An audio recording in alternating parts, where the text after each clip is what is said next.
It's a lot of moving parts with me and Wayne, and it's important to me that I fix that. You can feel it. Lil Wayne ain't pretending everything's smooth anymore. After Birdman snapped on Turk during that Cash Money vs. No Limit event, fans started watching Wayne's face real close, and his quiet reactions told the whole story. This one clearly hit deep because these guys weren't just co-workers. They were family who came up from zero together. For years, Wayne stood by Birdman like he owed him everything, but this time the silence had a whole different weight to it. I met Turk, shout out to Turk, you little you ain't here, but you. We gon' you and we won't you. You heard me? Damn! We gon' with that bitch when we won't. And honestly, it makes sense. When you look back at all the messy money problems, the lawsuits, the shots thrown in music, the broken trust, it really starts feeling like Birdman didn't just break friendships, he cracked the whole foundation that made Cash Money legendary. It's wild to think how fast respect can flip into tension when the truth finally gets too loud to ignore. So today we're breaking down how Birdman went from being the guy who built the Hot Boys to the reason the crew might never stand together the same way again. I understand our language, you feel me? But I got to say this for me. So I'm just gonna leave it at that. Y'all know y'all can't with me when y'all wanna with me. And I just wanna leave it at that, man. Like we gotta stop sending out these mixed messages to people because y'all, don't do that. You know what I'm talking about? Respectfully. And it all blew up at Complex Con during the Cash Money vs. No Limit show on October 25th, 2025. Fans pulled up expecting classic vibes, reunion energy, and pure nostalgia. But that's definitely not what they got. Out of nowhere, Birdman grabbed the mic and flipped the whole room upside down. He suddenly yelled, "Shout out to Turk, you a little B word. You ain't here, we gonna F with you when we wanna F with you." And the air instantly changed. People started tagging Turk like crazy, blowing up his comments and reposting old clips, all asking the same thing: what went down now? Doing no tripping over here, big YNT, man. YNT, that's what's going on over here. Turk hopped on live later that night, staying calm, but you could tell he was completely fed up with the disrespect. And when he dropped that line, "Give me my percentage," it hit the internet like a truth grenade. That one line shook people because it wasn't about ego. It was about real money, real loyalty, and promises that never got delivered. Fans instantly started putting the pieces together like, if Turk is still chasing his cut, then maybe Birdman been running the same play for years. And while everybody online was arguing, roasting, reacting, Wayne's silence somehow spoke louder than everyone yelling. To really see how deep this whole thing goes, you gotta rewind way before Cash Money was even a dream.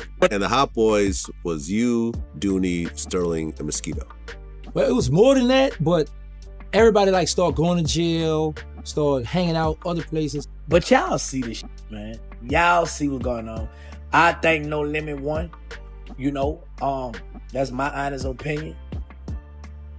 They was more organized. They was grown up about this.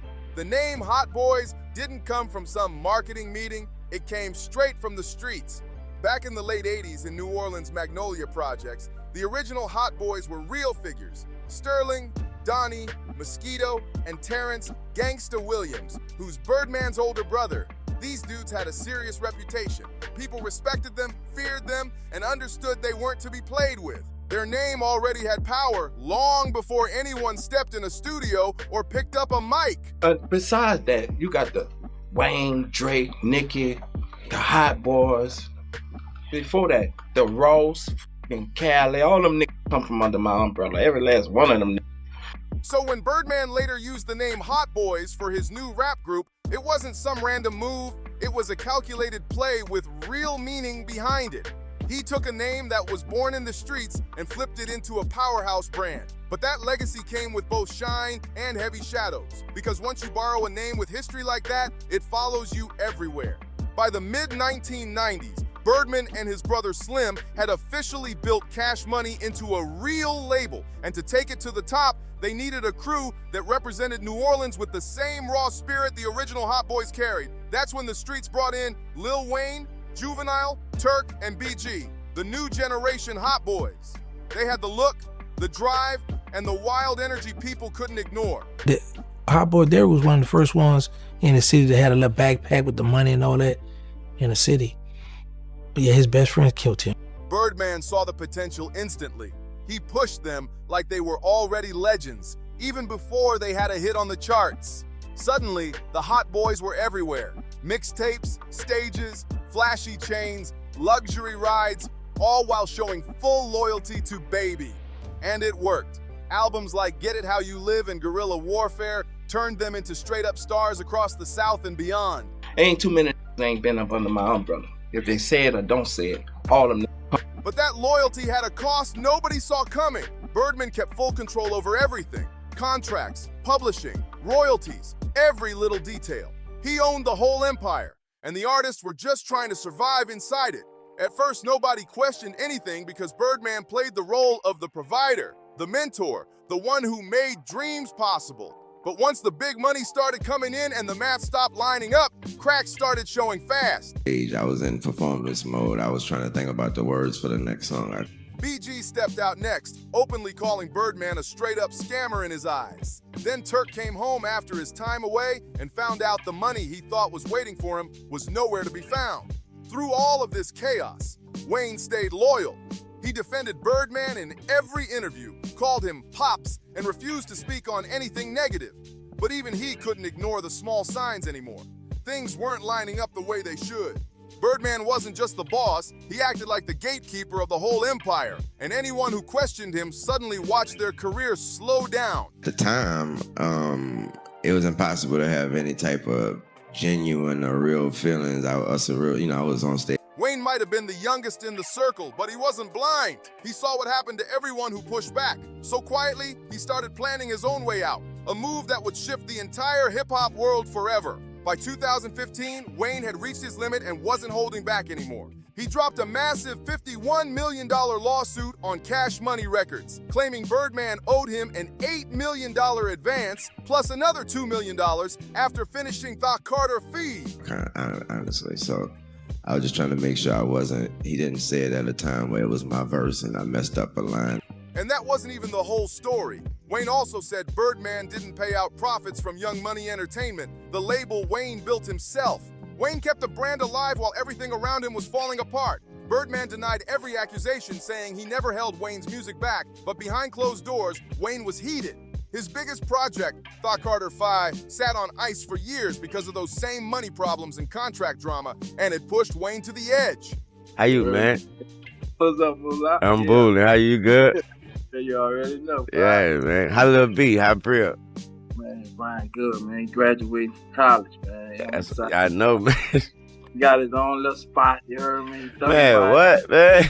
Yeah. We'll graduate next year, bro. You hear me? You Man. know By 2018, they finally reached a settlement rumored to be over $10 million. But then Birdman went online bragging that he gave Wayne $400 to $500 million. And nobody believed that claim for a second. So even though they hugged for the cameras, everybody knew that peace was just for show. To be fair, Birdman does try to defend himself publicly. He spent years saying everyone got paid right and that people don't understand how the business works. He also claimed he passed Wayne hundreds of millions from Universal's distribution deals. But every time he talks numbers, they never match what's on paper. And that's where fans start raising eyebrows. What makes it worse is how he flaunts his lifestyle non-stop. Private jets, diamond watches, expensive gifts, luxury everything. Let's say I gave Wayne about $400 to $500 million. Drake got about $500 million, and Nicki got about $300-400 million out my pocket. No cap. While many of the artists who helped build his empire are still rebuilding their lives or still waiting on the royalties they were promised, that's the part that hits the hardest. Birdman built his whole world on loyalty and family, but when the money started talking loud, that family faded fast.